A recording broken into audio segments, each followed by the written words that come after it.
Anyway, so you actually did write about Twitch being the unsung hero, the unknown platform for live stream that people need to keep an eye on in doing your e-commerce weekly news. Right. The reason I talked about it this week was because on Monday, another platform, competitor to Twitch, went out of business, and that was Mixer. And Mixer was Microsoft, basically. And Microsoft bought Mixer in 2017 or something.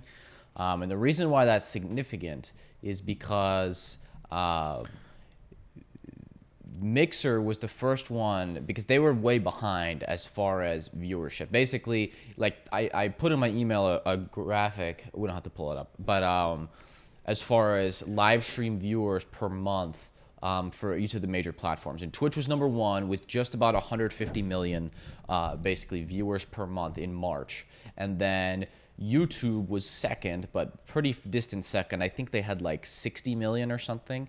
And then Mixer had like 2 million. Yeah, I remember the graphic. Way Mixer behind. was like various lever. It was columns, and then. But the reason Mixer is significant, and I actually miswrote in my email the amount they paid some of these live streamers. But you say it went out of business, but They it was shut down. but it was acquired by Microsoft. So Microsoft decided to. No. Yeah, so Microsoft acquired it, and now they're shutting it down. Oh, basically. Microsoft is shutting it down. Microsoft's shutting Okay. it down.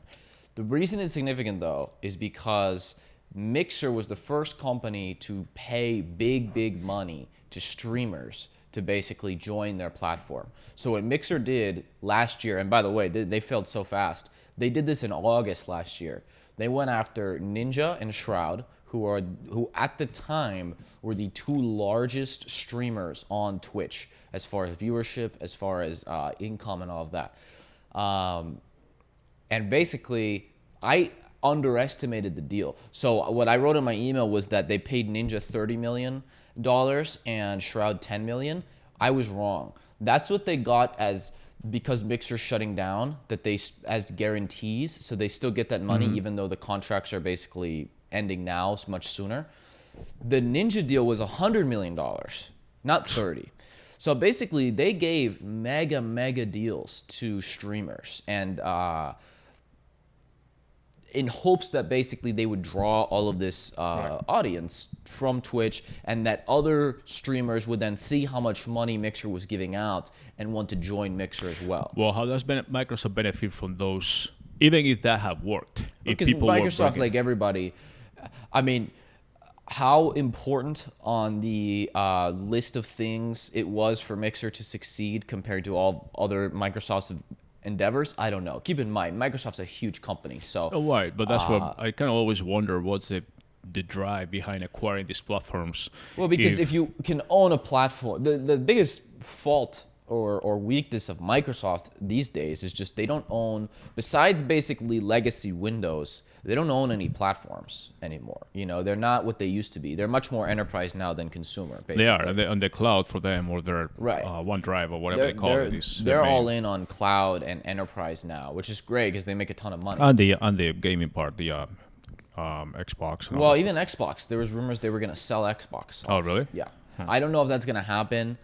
They said maybe they'll keep it now, but yeah, I mean, because Xbox used to be the number one console, PlayStation beat it, and now Xbox is behind PlayStation and PC. So and I think Nintendo actually passed it too. So they're falling down. But anyways, point is, Microsoft doesn't have much as far as consumer goes these days, besides legacy Windows, which has been around forever. Right. And obviously Surfaces and stuff, but that's not a primary profit driver basically Right. for them.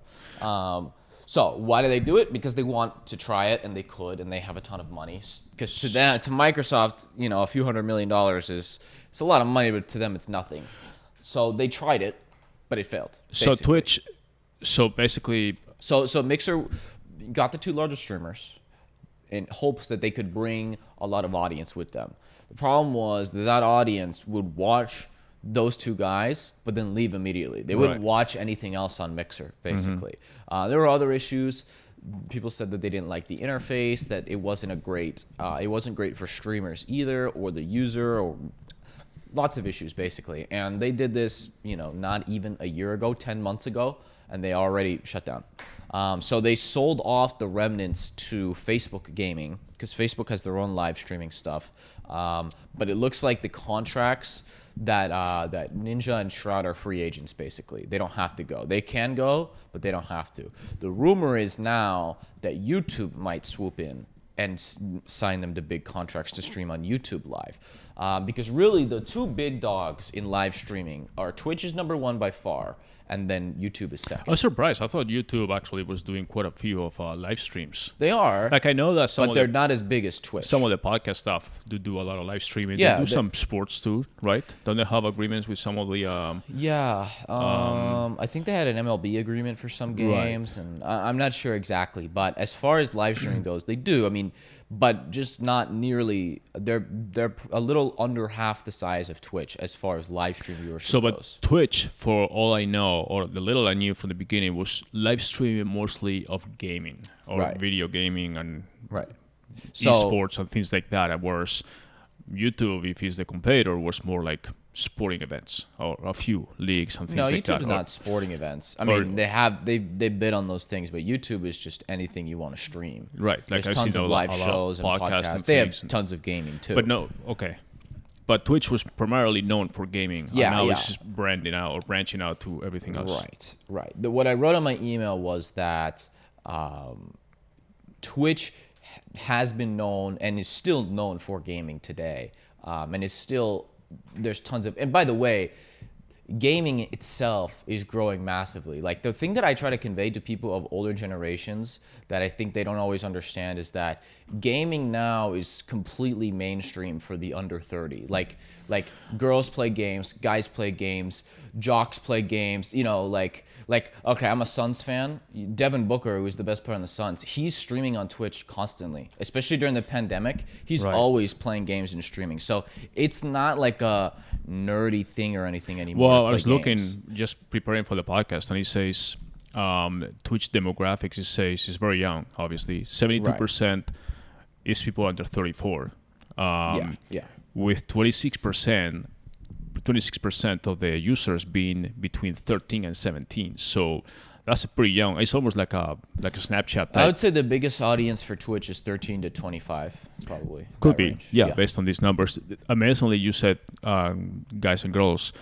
80% of the users apparently are male or young guys. As far as viewers go, I mean, it's still more males than females. But, I mean, a lot of the biggest streamers on Twitch are girls, actually. Mm-hmm. And as far as, like, girls playing games, girls play video games just like guys do now. It's different. But my point is that it's mainstream now. So the stigma of gaming being the center of the platform is lessened. But even beyond that, they are growing beyond gaming. The number one category on Twitch now is not so Twitch, when you go on, it is broken down into categories, and it used to always be either like League of Legends or Counter-Strike or Call of Duty, Fortnite, various video games, basically. Yeah.